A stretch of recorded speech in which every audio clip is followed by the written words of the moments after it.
L'enquête après cet acte terroriste commis hier après-midi à Mulhouse. Un homme de 37 ans, vous le savez, sous OQTF, a mené une attaque au couteau devant un marché de la ville. Un homme de 69 ans. Non mais comment en 2025 on peut toujours avoir ça? C'est inadmissible.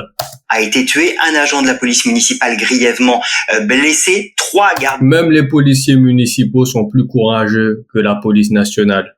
à vue sont en cours dans ce dossier. On va y revenir dans un instant, mais avant, un témoignage BFM TV. Un des hommes qui était présent au moment de cette attaque terroriste et qui a essayé d'intervenir s'est confié au micro de BFM TV. Au début, j'ai pas remarqué ce qu'il avait dans la main. Il avait une pierre et un long truc en main. Et j'ai demandé à l'agent ce qui s'est passé. Il m'a dit qu'il a poignardé des gens comme ça. Je sais pas, d'un coup, Il a poignardé gratuitement alors. Ça m'a donné envie de le neutraliser moi. Après, j'ai commencé à courir derrière le fuyard avec la police. J'espère qu'il aura une médaille d'honneur, parce qu'il était courageux quand même. C'est pas tout le monde qui est courageux. Même il y a des policiers qui sont pas aussi courageux. À 1 mètre de lui, là, il essaie de nous jeter la pierre et c'est l'agent qui s'était pris dans la tête. Il tue une personne, il aurait pu aussi me poignarder. C'est-à-dire que j'ai pris un truc un peu long, vu qu'elle était longue, la poubelle et il y avait des roulettes, j'ai pris ça, je me suis dit au cas où pour se camoufler derrière. Peur sur le coup, non, c'était de l'adrénaline plutôt. Mais ça fait quand même peur quand on y repense. Le marché, madame, ça aurait pu être ma mère, ça aurait pu être mon voisin, peu importe, vous voyez. Témoignage BFM TV très important, Maxime, parce que ça nous dit aussi la violence de cette attaque au couteau. On le rappelle, cet homme, couteau. C'est sûr, c'était pas un boucher le mec. Tournevis, ça restera encore à déterminer, qui veut s'en prendre à des agents de police municipale. Un homme qui est blessé, on ne sait pas s'il a voulu s'interposer, qui est blessé, qui est tué. Cet homme portugais, 69 ans. Le parquet dit qu'il s'est interposé, mais le ministre de l'Intérieur disait hier qu'il y avait encore des doutes, il fallait éclaircir, mais effectivement, il a été tué. Et puis il y a cet homme qu'on vient d'entendre qui nous raconte ce qui s'est passé, la violence, la détermination de cet agresseur.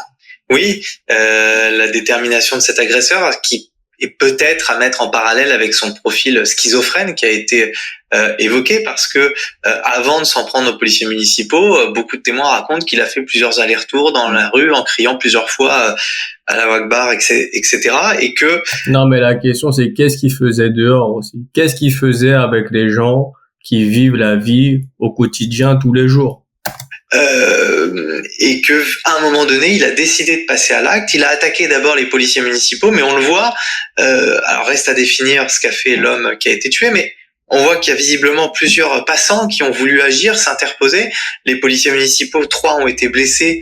De nos informations, il en restait encore 1 hier soir à l'hôpital. On ne sait pas s'il va mieux ou pas, mais en tout cas, ils ne sont pas décédés. Peut-être que c'est aussi grâce à l'intervention de toutes ces personnes qui ont évité que le bilan soit plus lourd. 3 gardes à vue ce matin, on ne sait pas précisément de qui il s'agit. 3 gardes à vue plus l'agresseur. Voilà, on recherche dans son entourage toute personne qui aurait pu ou non l'aider ou avoir des intentions là aussi de passer à l'acte.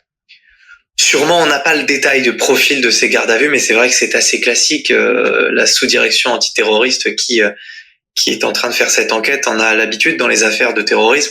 Très rapidement, l'entourage proche de la personne qui a mené l'attaque est souvent interpellé, placé en garde à vue, quitte parfois à les libérer ensuite sans poursuite parce qu'ils n'ont rien à voir, mais c'est une manière de travailler pour s'assurer s'il y a eu des complicités, s'il a été influencé, s'il y a d'autres personnes prêtes à passer à l'acte. C'est aussi pour protéger la société, donc c'est assez classique. Oui, mais le problème, c'est que c'est quand il passe à l'acte que vous prenez des mesures. Faut prendre des mesures avant, justement. C'est qu'on verra ce que l'issue de ces 3 gardes à vue plus l'agresseur et leur profil. On se pose toutes ces questions évidemment au regard du profil de cet individu. Il avait déjà été condamné pour apologie du terrorisme. Il était suivi, il devait aller au commissariat, signer tous les jours. Il était sous contrôle judiciaire, il était sous OQTF. C'est un profil inquiétant. Ah oui, et c'est bien parce que c'est un profil inquiétant qu'il était soumis à ses obligations de pointage. C'est pour cela qu'il était assigné à résidence à Mulhouse, et c'est bien pour ça que le ministère de l'Intérieur souhaitait qu'il soit expulsé, qu'il retourne vers son pays d'origine, l'Algérie, quand il est sorti de prison il y a quelques mois, après avoir été condamné à 6 mois pour apologie du terrorisme, après les événements du 7 octobre en Israël. Donc évidemment, un profil très dangereux, et dont nous n'avons pas été en mesure, je dis nous, c'est collectivement, en mesure de nous protéger. Non, mais c'est pas collectivement, c'est à vous de défendre le peuple. C'est à vous de mettre les moyens et de donner les moyens à la police pour qu'il n'y ait plus de fous comme ça dans la rue. Ça nous pose évidemment des questions politiques. C'est d'ailleurs le dossier qu'a mis sur la table Bruno Retailleau, le ministre de l'Intérieur, dès hier. Jean-Didier Berger, bonjour. Merci de nous avoir rejoints. Vous êtes député droite républicaine des Hauts-de-Seine. Bruno Jeudi, éditorialiste politique de BFM TV, nous a aussi rejoint. Avant de vous entendre, je voudrais que vous écoutiez la réaction ce matin de Jordan Bardella. Il était au Salon de l'Agriculture. Voilà ce qu'il dit de la situation. Il y a beaucoup aujourd'hui de problèmes qui touchent notre pays, des problèmes qui se répètent.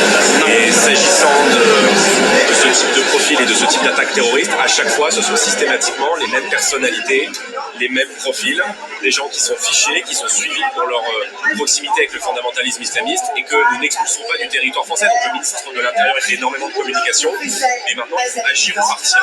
Parce que les effets de com, c'est très beau quand on est à la télévision, mais quand on n'agit pas derrière, c'est la sécurité des Français qui est en jeu.